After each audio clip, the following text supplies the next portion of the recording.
விழாவிற்கு வர இருந்திருக்கும் அருமை நண்பர் ரஜினி உள்ளிட்ட பெரிய தலைகள்லாம் எல்லோரும் உட்காந்துருக்காங்க. இங்கே மேடையில் இருக்கிறவங்களுக்கெல்லாம் மூட நம்பிக்கை சம்மந்தம் இல்லாதவங்க.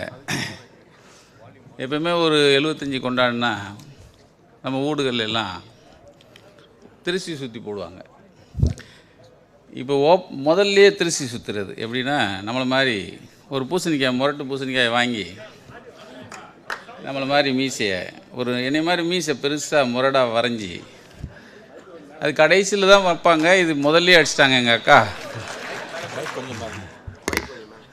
முதல்ல ஆரம்பித்த உடனே திருஷ்டியை முதல்ல அடிச்சுட்டு அப்புறம் உள்ளே போவோம் அப்படின்னு நல்ல முரட்டு பூசணிக்காய் வாங்கி என்னை மாதிரி மீசையை வரைஞ்சி நல்ல நடுவில் ஒரு நெத்தியில் ஒரு குங்குமம் நம்மளை மாதிரி தலையில் ஒரு முரட்டு சூடம் அப்படி சுற்றி ஓங்கி அடிப்பாங்க பாருங்கள். அது மாதிரி திருஷ்டிக்கு நம்ம முதல்ல வந்துட்டோம். அப்படியே எல்லாத்தையும் சொல்ல வேண்டியதெல்லாம் இதில் டாக்குமெண்ட்டில் சொல்லியாச்சு.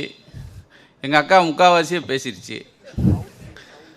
இப்போ இடையில வேறு நிறைய விஷயம் சொல்லிடும். அப்போ பேசுகிறதுக்கு ஒன்றுமே இருக்காது.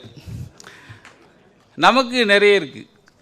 ஏன்னா வரலாறு இப்போது 75ங்கிறது ஒரு வரலாறு. ஏன்னா பத்திரிக்கை துறையில் 75 ஆண்டு காலம் ஒரு பத்திரிக்கை நடத்துகிறது. இந்த முட்டையிற கோழிக்கு தான் ஊரில் சொல்லுவாங்க, முட்டையிற கோழிக்கு தான் வழி தெரியும் அப்படின்னு. அது மாதிரி பத்திரிக்கை நடத்துகிறவங்களுக்கு தான் அந்த வழி தெரியும். 75 வருஷம் நடத்துறதுங்கிறது பெரிய விஷயம். அதில் இன்னொரு வரலாறு, ஆரம்பித்தவரே 75 வருஷமும் தொடர்ந்து நடத்திட்டு போகிறது.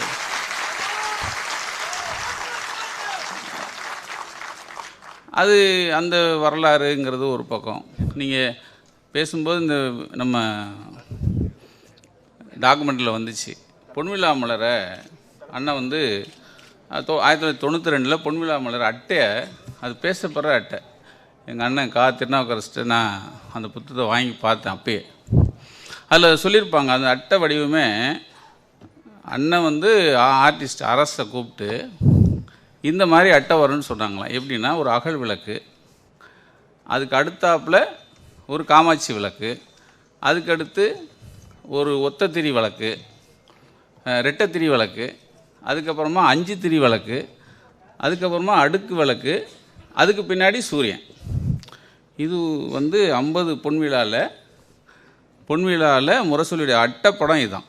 இதுக்கு ஐடியா கொடுத்தது அண்ணன், வரைஞ்சே கொடுத்தாராம். யார், கலைஞர் வந்து இப்படி தான் வரணும்னு சொல்லி.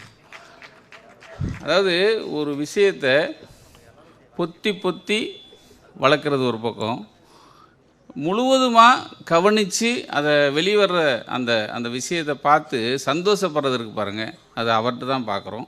இப்போ நாளைக்கு கோலவிழா மலர் வரப்போகிறதா சொன்னாங்க. எல்லோரும் சொல்லிக்கிட்டே இருக்காங்க, அவ்வளோ நல்லா வந்திருக்கு. எங்கள் வைரமுத்தனன் கூட சொன்னாங்க, கோபால் அதை பாருங்கள், இது வரைக்கும் இப்படி ஒரு மலர் பார்த்துருக்க முடியாது அப்படின்னு. அப்போ தான் சொன்னேன், மெனக்கெட்டு பண்ணியிருக்கீங்களாண்ணே நான் யார் அண்ணன்ட்ட, ஸ்டாலின் அண்ணன்ட்ட. அப்போ ராமண்ணன் கேட்டார், மெனக்கடல்னால் என்ன? எங்களுக்கு அது இங்கிலீஷில் சொல்ல தெரியல.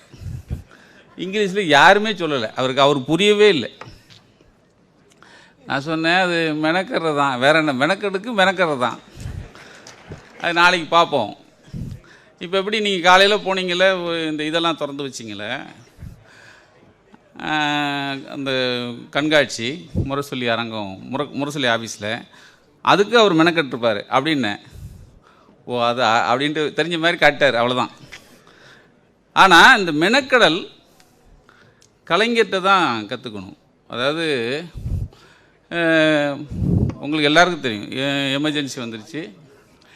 எமர்ஜென்சி ஒரு எல்லாருக்கும் அது ஒரு வாய்ப்பூடி சட்டம் மாதிரி தான். அதை கண்டித்து நமக்கும், அதாவது முன்னேறு போகிறனா பின்னேறு வரும்னு சொல்லுவாங்கள்ல, அது மாதிரி முரசொலி வந்து எங்களுக்கு முன்னேறு, நக்கீரனுக்கு பார்த்திங்கன்னா முன்னேறு, அது போய்கிட்டே இருக்கும், அதுக்கு பின்னாடி அது போட்ட பாதையில் நாங்கள் போயிட்டுருக்கோம் அப்படின்னு சொல்லுவோம். அந்த கொடுங்கோல் ஆட்சியே, அதாவது அந்த அந்த அந்த தடை சட்டத்தை, அந்த எமர்ஜென்சியை கண்டித்து அண்ணன் வந்து ஒரு முரசொலியில் ஒரு கார்ட்டூன் போடுறாங்க. அது எல்லாருக்கும் தெரிஞ்சிருக்கும். இந்திரா காந்தி அம்மையார் அப்படியே படிப்படியாக மாறி ஹிட்லராக மாறுவாங்க. அது வந்து நான் செல்லன்ட்டு போனேன். அது ஓவியர் செல்லம் தான், அது அண்ணன் சொல்லி ஐடியா சொல்லி செல்லம், ஓவியர் செல்லம் வரைஞ்சது. செல்லம் ஓவியர் எனக்கு நல்லா தெரியும், அவர் இப்போ மறைஞ்சிட்டாங்க. அவங்க வீட்டுக்கு போய் இதை நான் இந்த 92 விழா மலரை பார்த்துட்டு நான் அதை போய் கேட்பேன். கேட்டவுடனே அப்போ சொன்னார், இது வந்து கலைஞர் ஐடியா, நான் போட்டு கொண்டு போய் கொடுத்தேன் 6 படமாக. அப்போ அதில் அவர் ஒரு கரெக்ஷன் கொடுத்தாரு, கையில் வந்து எங்கே ஸ்வஸ்திக் காணமேனார். ஏன்னா ஹிட்லர் கையில் ஸ்வஸ்திக் இருக்கும். இந்திரா காந்தி ஹிட்லராக மாறும்போது கடைசியில் கையில் ஸ்வஸ்திக் இருக்கணும், கடைசி 2 படத்தில் ஸ்வஸ்திக் கொஞ்சம் தெரியணும், அப்புறம் முழுவதும் தெரியணும், முழுவதும் தெரியணும். அது வந்து அவர் போட்ட கரெக்ஷன். இந்த கரெக்ஷன் முடிஞ்ச பிறகு தான் அந்த கார்ட்டூன் வெளியே வருது. நியூஸ் வீக்கில், அமெரிக்காவில் நியூஸ் வீக்கில் அந்த அந்த கார்ட்டூனை எடுத்து போட்டு சர்வாதிகாரியானார் இந்திரா அப்படிங்கிற தலைப்பில் அதை எடுத்து போட்டு அன்னைக்கே உலக புகழ் பெற்றது அந்த முரசொலி. இது எதுக்கு நமக்கு முன்னேறு பின்னேறுங்கிறன்னா, நமக்கு ஒரு ஆள் இந்த எப்பயும் ஒரு பிச்சைக்கார புத்தி இருக்கும் பாருங்கள். நான் என்ன பண்ணேன், சரி அண்ணன் தான் முதல்ல ஹிட்லரை போட்டார இந்திரா காந்தி அம்மையாரை, நம்ம இங்கே ஒரு போட்டுருவோம்னு என்ன வந்துட போகுது. ஆனால் அப்போ இந்திரா காந்தியா போட்டதுக்கு 2 பேர் இப்போ செயல் தலைவர் ஆனதுக்கு காரணமே அங்கே இந்திரா காந்தியை போட்டு மாரணனும் நம்ம ஸ்டாலினனையும் உள்ளே பிடிச்சி செயல் தலைவர் ஆக்கினதே அங்கே ஜெயிலில் தான். அதுக்கு நிறைய விளைவுகளை சந்திச்சாங்கங்கிறது நம்ம படிச்சிருக்கோம், பார்த்துருக்கோம், கேட்டிருக்கோம். நான் சும்மா இல்லாமல் இந்த 100 நாள் ஆட்சியே பெருமையாக பேசிகிட்டு இருந்தாங்க 91 ஜெயலலிதா வந்தோடனே. நம்ம சும்மா இருக்க வேண்டியதானே. நான் என்ன பண்ணிட்டேன், இவர் 6 படம் போட்டாலும் நம்ம ஒரே படத்தில் போடுவோன்னு நான் ஒரே படத்தான் போட்டேன். ஒரு ஹிட்லர் மாதிரி தொப்பி கிப்பியை வச்சு வந்தது வேணேன். ஊர் பூரா எரிச்சாங்க, எல்லா இடத்துலையும் பத்திரிக்கைலாம் சீஸ் பண்ணியாச்சு. பத்திரிக்கை வெளியே மறுபடியும் அடிக்கணும்னா எல்லா பத்திரிக்கை ஆஃபீஸ்லையும் இவ்விடத்தில் நக்கீரன் அடித்து கொடுக்க பட மாட்டாதுன்னு எல்லோரும் போர்டு போட ஆரம்பிச்சிட்டான். எங்கே போனாலும் போர்டு போகிறான். ஒரே ஒரு கரமத்திரம் கூடிச்சு, இங்கே வா அடித்து தருகிறேன் அப்படின்னு சொல்லி அண்ணன்ட்ட ஃபோன் பண்ணேன். உடனே வாங்கினார் கலைஞர். அந்த நேரத்தில் கை கொடுத்தது கலைஞர். இல்லைன்னா இப்போ இந்த போராட்டம் இதெல்லாம் இருக்கலாம், அன்றைக்கே நாங்கள் ஊருக்கு போடிப்போம். ஏன்னா அடிக்க ஆகலைன்னா நம்ம என்ன பண்ணுறது. ஆக இந்த இந்த இதுக்கு நமக்கும் தொடர்பு இப்படித்தான் எங்களுக்கு உள்ள நெருக்கமே ஜாஸ்தியாச்சு. அதுக்கு அடுத்து 2006 ஆட்சிக்கு வராங்க. ஆட்சிக்கு வந்தவுடனே நம்ம கழக ஆட்சி. அப்போது ஒரு நம்ம எங்கள் தினமலர் அண்ணன் முதலாளி வந்திருக்கார். அவர் போட்ட செய்தினால் அவங்களுடைய பொறுப்பாசிரியரை கைது பண்ணிடுறாங்க. அது அந்த கைது பண்ணதுங்கிறது எல்லா பத்திரிகையும் இருக்கிறதா. ஆனால் அந்த பெண்கள் வன்கொடுமை சட்டத்தின் கீழே கைது பண்ணதா செய்தி. அது கொஞ்சம் கடுமையான சட்டம். அப்போ எங்களுக்கு எல்லாருமே நாங்கள் சேர்ந்து நாங்கள் ஒரு கூட்டம், கண்டன கூட்டம் போட்டோம். கண்டன கூட்டம் போகிறதுக்கு முன்னாடி போலீஸ் தரப்புலேருந்து போக வேணாம், நீங்கள் போகாதீங்க அப்படின்னு வந்துச்சு.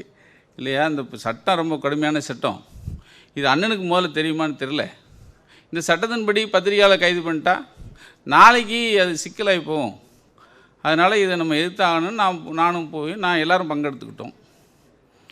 பங்கெடுத்து பேசணும். காலையில் 6:30 மணிக்கு ஃபோனு, என்ன அப்படின்னாங்க. கலைஞர் ஃபோனு, என்னாச்சுன்னாரு. இல்லைண்ணே, அந்த சட்டம் ரொம்ப மோசமான சட்டம்னே, நீங்கள் பாட்டுக்கு போட்டு போயிட்டீங்கன்னா நாளைக்கு நீங்கள் ஆயுட்காலம் பூரா நீங்கள் தான் முதலமைச்சராக இருக்கணும், அது வேறு விஷயம், அது நாங்களும் வேண்டிக்கிறோம். ஒருவேளை அந்த பொம்பளை வந்துட்டான்னு வச்சுங்க, ஏன்னா இந்த சட்டத்தை வச்சு எல்லாரையும் காலி பண்ணிடுவாங்கண்ணே, நீங்கள் என்னென்ன அந்த சட்டம் ரொம்ப மோசமான சட்டம்னே அப்படின்னே. சரி அதை எடுத்தாச்சு, அவங்கள்ட்ட சொல்லிடுங்க, அவரையும் விடுதலை பண்ணிடுறோம், நீங்களே சொல்லிடுங்க அப்படின்னாரு. நான் காலையில் அண்ணனுக்கு ஃபோன் பண்ணேன். காலையிலேயே அண்ணன் லெனின் வெளியே வந்தாச்சு, அந்த சட்டத்தையும் எடுத்தாச்சான் அப்படின்னு சொல்லி. இது எதுக்குன்னா, இதான் ஆரம்பத்தில் சொன்ன மாதிரி பழமொழி சொன்ன பாருங்கள், முட்டையிடுற கோழிக்கு தான் வழி தெரியும். அதாவது பத்திரிக்கையாளங்களுக்கு தான் பத்திரிக்கையாளருடைய, ஏன்னா மற்றபடிக்கு பத்திரிகை மேலே வழக்குங்கிறது இந்த ஆட்சி அந்த ஆட்சின்னு பார்த்தீங்கன்னா இது இப்படி இருக்கும். இந்த வெயிட் யாருன்னா அம்மையார் அந்த அந்த அம்மா போட்ட வெயிட்டு வழக்கு, அத்தனை வழக்குகள் எல்லார் மேலேயும் போட்டிருப்பாங்க. 2012 அப்பையும் ஆட்சி மாற்றம் வந்த உடனே ஒரே ஒரு செய்தி நாங்கள் போட்டதுக்காக ஒரு 1000 பேர் வந்து ஆஃபீஸ் அடிக்கிறாங்க. அடித்தா வாசலில் எனக்கு கேட்குது. ஏன்னா எங்கள் கேட்டு பெரிய கேட்டு, நான் முன்னாடி உட்காந்துருக்கேன். போலீஸ்காரங்க முடிச்சிடறேங்க்கா. போலீஸ்காரங்க வந்து பேசுகிறது எனக்கு கேட்குது. நீ அடிச்சிட்டியா, நீ கிளம்பு, நீ வாப்பா அப்படின்னு ஏதோ இந்த திருப்பதி கோயிலில் சருகண்டின்னு பண்ணுற மாதிரி வரிசையாக வந்து அடிச்சிட்டு இருக்காங்க. என்ன செய்யறதுன்னு ஒன்றும் புரியல. ஏன்னா நைட்டு வரைக்கும் அடிப்பாங்க போல், நாளைக்கு வருவாங்க போல, ஒன்றும் தெரியலையே அப்படின்னு சொல்லி உட்காந்துருக்கேன். நானே உண்மையிலேயே அன்றைக்கி கலகலத்து போயிடுச்சு. எனக்கு ஒரு ஃபோன், எங்கள் அண்ணன் சரணாதன் தான் வந்தாங்க. தலைவர் சொல்ல சொன்னார், உடனே நீங்கள் அங்கேருந்து கிளம்பிடுவீங்களா அண்ணா. பச்சா இது வேறையா அப்படின்னா எப்படி போகிறது, விட்டுட்டு போனால் முடிஞ்சு போச்சு. அப்போ மறுபடியும் இன்னொரு தொலைபேசி, கிளம்புங்கன்னு. உடனே நான் கிளம்பிட்டேன். கிளம்புனா அன்னைக்கு மாத்திரம் பார்த்தீங்கன்னா அதிகமாகலாம் எங்கள் மேலே வழக்கு போடல, 261 எஃப்ஐஆர் தான் போட்டாங்க. இன்னும் அது நிலுவையில் இருக்குது. அது இல்லாமல் கரண்டை கட் பண்ணிட்டாங்க, வாட்டர் கட் பண்ணியாச்சு, ஊர் பூரா எல்லா இடத்துலையும் எரிக்கிறாங்க, கொல்றாங்க.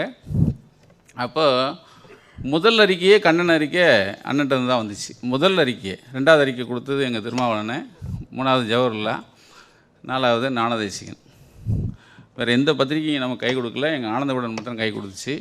இந்த அளவுக்கு ஒரு பெரிய பேராபத்து இருக்கும்போது, அதாவது அப்பையும் எனக்கு குரல் வந்து பிரிண்டிங் ஏதாவது பிரச்சனையா நம்ம இடத்துல சொல்லிட்டேன். இது அதாவது இந்த முரசொலி நிறுவனம், ஒரு பத்திரிகையாளர், நான் முதலமைச்சராகவே நான் அவங்கள பார்க்கவே இல்லை. இன்றைக்கி எனக்கு சொல்லும்போது சொன்னாங்க, வீரப்பன் விஷயத்தில் 2 மாநிலத்துக்கும் தூது போனோம். எனக்கு கூட இருந்தவர் அவரும் இருக்கார். ஆனால் ஒரு சாதாரண ஒரு பத்திரிகையாளனை இந்த நிலைக்கு கொண்டு போகிறதுங்கிறது சாதாரண விஷயம் இல்லை. உண்மையிலே அது கலைஞரால் தான் மட்டும் முடியும். ஏன்னா அந்த அளவுக்கு ஒரு பத்திரிகையாளராக தெரிஞ்சுட்டு இன்றைக்கி நமக்கு நேர்ந்த அத்தனை கொடுமைகளுக்கும் இந்த 261 வழக்கு போட்டது மட்டும் இல்லாமல் என் மேலே உரிமை மீறல் பிரச்சனை கொண்டு வந்துட்டாங்க. அடுத்த நாளே எனக்கு செய்தி, அந்த கூண்டு ரெடி பண்ணியாச்சு, அண்ணனுக்கு செல்வண்ணனுக்கு ரெடி பண்ண கூண்டு எனக்கு பெயிண்ட் அடித்து ரெடி பண்ணிட்டாங்கன்னு சொல்லிட்டாங்க. வேறு வழி இல்லை. நாங்கள் என்ன பண்ணோம், ஒரு வக்கீலோடு போகணுன்னு நாங்கள் ஒரு லெட்டர் கொடுத்தோம். அவங்க வக்கீலோடு போகணுன்னா வக்கீலோட வரக்கூடாதுன்னு சொன்னாங்க. அது உயர்நீதிமன்றத்துக்கு போனோம். ஒரு புண்ணியம் நமக்கு ஸ்டே கொடுத்தாரு. அதிலிருந்து இன்றைக்கி வரைக்கும் அதுவும் நிலுவையில் இருக்குது. ஆக வழக்கு மற்ற எல்லா விஷயங்களையும் எங்களுக்கு முன்னேறு கலைஞர் தான், முரசொலி தான். ஆக நாங்கள் அவங்க போட்ட பாதையில் தான் நாங்கள் நடந்துகிட்ருக்கோம். நிச்சயமாக இது 100 ஆண்டு, 110 ஆண்டு, 150 ஆண்டு நகர்ந்து போகும். ஏன்னா அடுத்தடுத்த ரிலே கோலை கொடுக்க ஆரம்பித்தாச்சு. அவர் ரிலே கோலை வாங்கிட்டார், அதுக்கடுத்து ரிலே கோலை வாங்குறதுக்கு ஆள் இருக்காங்க. அதேபோல் இதை ஆரம்பித்த கலைஞரும் 100 ஆண்டு வாழ்க என வாழ்த்தி நக்கீரனுக்கு வாய்ப்பு கொடுத்தனர். நன்றி கூடி விளைவிக்கிறேன். நன்றி.